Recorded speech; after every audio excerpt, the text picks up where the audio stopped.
तो good morning students.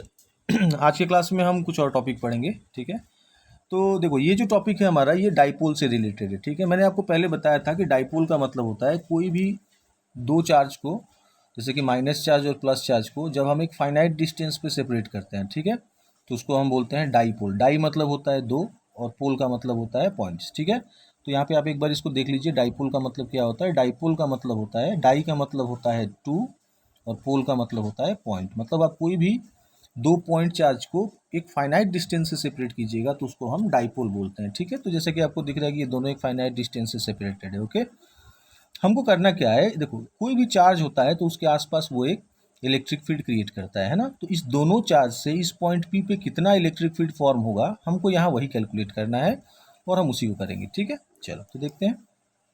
हम पहले लिखेंगे कि let us consider a dipole having length twice है। ठीक है, ट्वाइस इसका लेंथ है। We have to find electric field at point P. ठीक है, पॉइंट पी पे हमको इलेक्ट्रिक फील्ड निकालना है।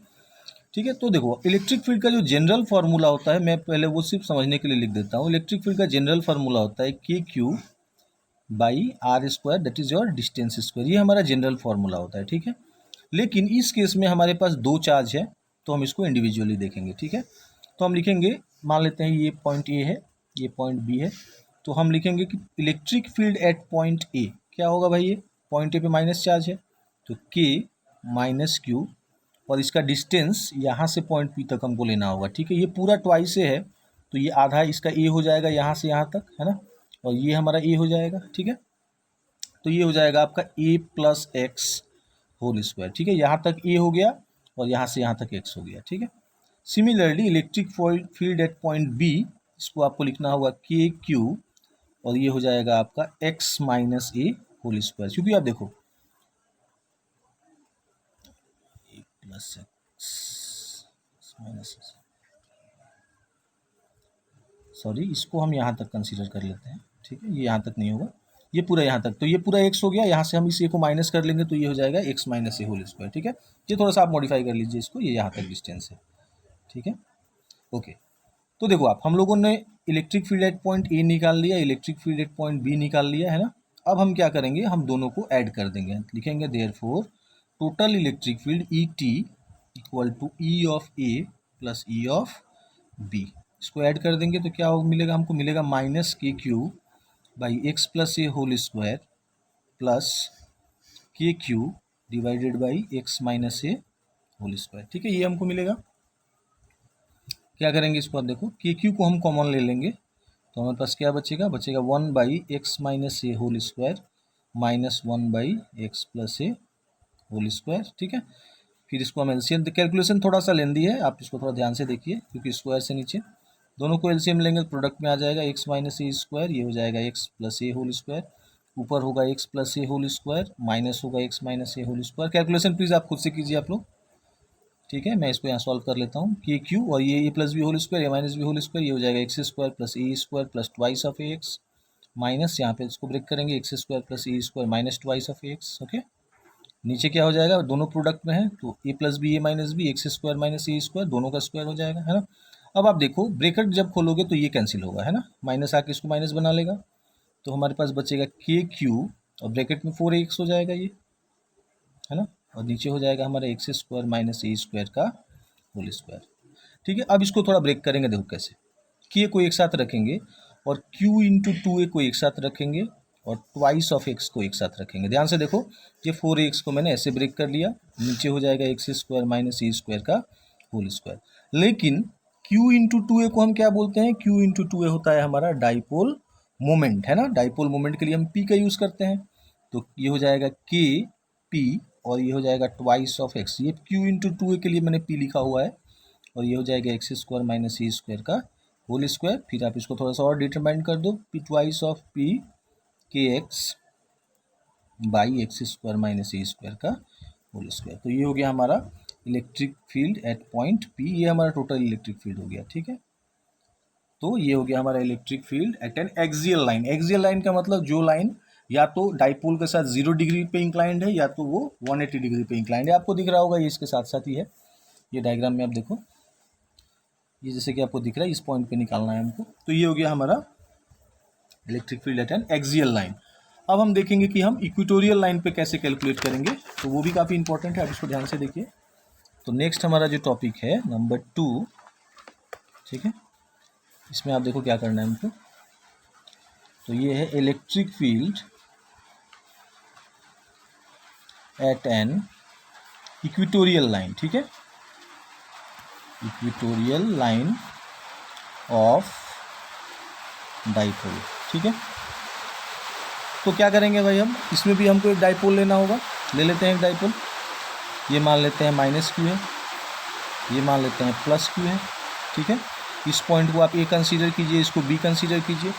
अब इक्वेटोरियल लाइन इसके इस साइड में कहीं भी हो सकता है। मैं अपने कन्वीनियंसी से यहाँ एक पॉइंट कंसीडर कर लेता हूँ P, और इसी पॉइंट P पे हमको डाइपोल का इलेक्ट्रिक फील्ड निकालना है, इस दोनों चार्ज का, ठीक है।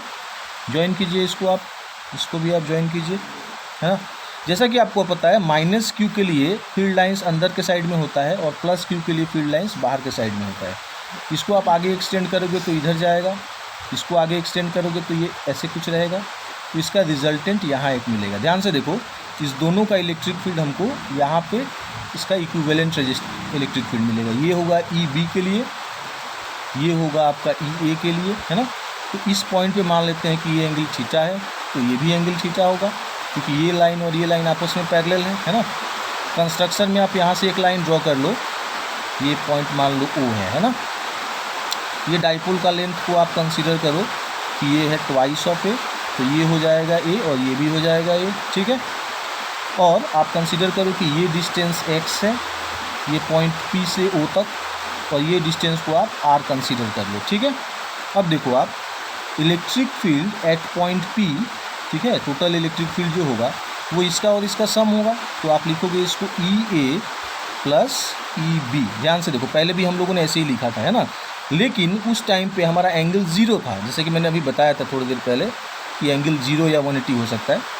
अब देखो ये जो कंपोनेंट है ये हॉरिजॉन्टल कंपोनेंट है, क्योंकि ये इसके साथ पैरेलल है और यहाँ पे एंगल थीटा बना रहा है, तो इसको यहाँ पे आपको एक cos थीटा लगाना होगा, ठीक है। समझ में आ रहा है बात, क्योंकि यहाँ पे एंगल को भी कंसीडर करना होगा, है ना। अब देखो आप इलेक्ट्रिक फील्ड जो हमारा पॉइंट A पे है और पॉइंट B पे है, दोनों में चार्ज का मैग्नीट्यूड सेम है, दोनों में Q चार्ज ही हम लोगों ने लिया। ऐसा नहीं है कि यहाँ पे Q है तो यहाँ पे 2Q है, दोनों का मैग्नीट्यूड सेम है, लेकिन साइन का डिफरेंस है ना। तो अगर हम दोनों का सिर्फ मैग्नीट्यूड को ही कंसीडर करते हैं, साइन को नहीं कंसीडर करते हैं, तो इसको हम मोड में लिख सकते हैं, है ना। हमने कंसीडर कर लिया कि भाई दोनों इक्वल हैं, तो आप इसको इस इक्वेशन को आप लिख सकते हो E(t) = EA, और EB के लिए भी आप EA रख लो, तो ये हो जाएगा इंटू हो जाएगा आपका cos थीटा, है ना। तो EA + EA कितना होगा भाई, तो ये होगा ट्वाइस ऑफ EA हो जाएगा इंटू cos थीटा, है ना। अब हम EA का और cos थीटा का वैल्यू निकाल के इस इक्वेशन में रख देंगे तो हमारा आ जाएगा, ठीक है। चलो इसको इक्वेशन 1 कंसीडर करो आप। तो cos थीटा का वैल्यू कितना होता है किसी भी ट्रायंगल में, sin थीटा P/H होता है, cos थीटा B/H होता है। तो देखो आप इस छोटा वाला ट्रायंगल में ध्यान से देखो, triangle AOP, right. cos theta कितना होगा, बेस इसका A है और हाइपोटेन्यूज कितना है, हाइपोटेन्यूज R है इसका, है ना। और देखो इस ट्रायंगल में हम लिख सकते हैं R² = A² + X², क्योंकि यहाँ पे देखो आप एंगल 90 डिग्री बन रहा है, ये एंगल कितना है, परपेंडिकुलर डाला है तो ये 90 डिग्री होगा, ठीक है। तो क्या होगा, देखो आपको यहाँ से R का वैल्यू मिल जाएगा A² + X² ⁴ 1/2, ठीक है। काफ़ी सिंपल सा बात है ये, तो इसको यहाँ रख लीजिए आप, ये हो जाएगा A² + X² ⁴ 1/2, है ना। और इलेक्ट्रिक फील्ड एट A कितना होगा भाई, ये तो हमको पता ही है, KQ/R²। देखो आप ध्यान से, है ना। इलेक्ट्रिक फील्ड का ये जनरल फार्मूला आता है, माइनस इसलिए लिया क्योंकि पॉइंट A पे हमारा चार्ज क्या है, पॉइंट A पे हमारा चार्ज जो है वो माइनस है, ठीक है। R² का वैल्यू आपके पास है A² + X², आप इसको डाल लीजिए तो ये हो जाएगा KQ/A² + X², ठीक है। ये दोनों वैल्यू को इक्वेशन 1 में पुट करेंगे, हमारा काम हो जाएगा ख़त्म, ठीक है। ET कितना हो जाएगा, ट्वाइस, और ये हो जाएगा -KQ, और नीचे कितना है भाई, A² + X², ठीक है।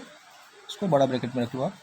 और cos थीटा का वैल्यू कितना है, A/A² + X² to the power 1/2, ठीक है। अब देखो क्या होगा, इसको माइनस को बाहर ले लीजिए आप कि ये को एक साथ रख लो, और q इंटू 2a को एक साथ रख लो, ठीक है। नीचे क्या हो जाएगा, इस यहाँ पावर 1 है, यहाँ पावर 1/2 है, दोनों का बेस सेम है, पावर को ऐड कर लेंगे, A square plus X square to the power 1 + 1/2 3/2, ठीक है।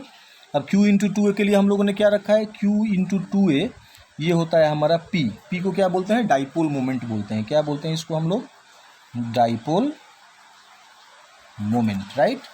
चलो तो इसको लिए p रख लो, तो ये हो जाएगा -kp/e² plus x² to the power 3/2, और यही हमारा आंसर हो जाएगा, ठीक है। अभी देखो एक चीज़ यहाँ पे क्या होता है, बुक में जो इक्वेशन डेराइव किया है यहाँ पे माइनस नहीं भी हो सकता है, ठीक है, हमको कोई इशू नहीं है। अगर हम लोगों ने ये चार्ज को कंसीडर कर किया होता प्लस को, तो ये माइनस साइन यहाँ नहीं आता है, ठीक है।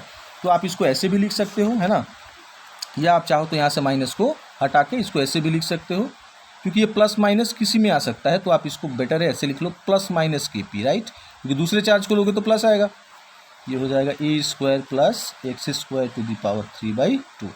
तो ये भी हमारा एक फॉर्मूला बन गया। तो ये हमारा हो गया electric field at an equatorial line of dipole, ठीक है। अब देखो ये दोनों क्वेश्चन जो है ना, ये दोनों क्वेश्चन में से कोई एक एग्जाम में 110% आएगा, ठीक है। लास्ट ईयर ये वाला आया हुआ है, मतलब कि आपका 2019 में 20 में ये वाला क्वेश्चन आया हुआ है, ये 2020 बोर्ड एग्जाम में 3 मार्क्स का क्वेश्चन आया था, ठीक है। तो मेरे हिसाब से जो कमिंग बैच है हमारा, उसमें ये पहले वाला आ सकता है एक्सियल, बट आप दोनों को पढ़ के जाना, ये काफ़ी इंपॉर्टेंट है, ओके। और एक बात देखो आप लोग, हमारा जो फर्स्ट चैप्टर है electric charges and field class 12 का, उसमें मैंने सारा का सारा वीडियो अपलोड कर दिया है, उसका प्लेलिस्ट मैं आपको सेंड कर दूंगा, आप प्लीज़ उसको देखो। और जो भी मैंने टॉपिक पढ़ा है वो अकॉर्डिंग टू एनसीईआरटी सिलेबस है ना, कुछ डिलीटेड टॉपिक से मैंने उसको भी पढ़ा दिया है, चूँकि ये फर्स्ट चैप्टर है। अगर यहाँ पे आप लोगों का बेसिक्स अगर स्ट्रॉन्ग नहीं होगा तो फिर आप लोगों को आगे पढ़ने में प्रॉब्लम होगा, ठीक है। तो इसलिए फर्स्ट चैप्टर में हम लोग किसी भी टॉपिक को स्किप नहीं करेंगे, सारा टॉपिक को पढ़ेंगे, ठीक है। कुछ क्वेश्चंस हैं एनसीईआरटी बुक में, आप उसको ट्राई करो सॉल्व करने को, और अगर नहीं होता है तो प्लीज़ मुझसे पूछो, okay. Thank you very much.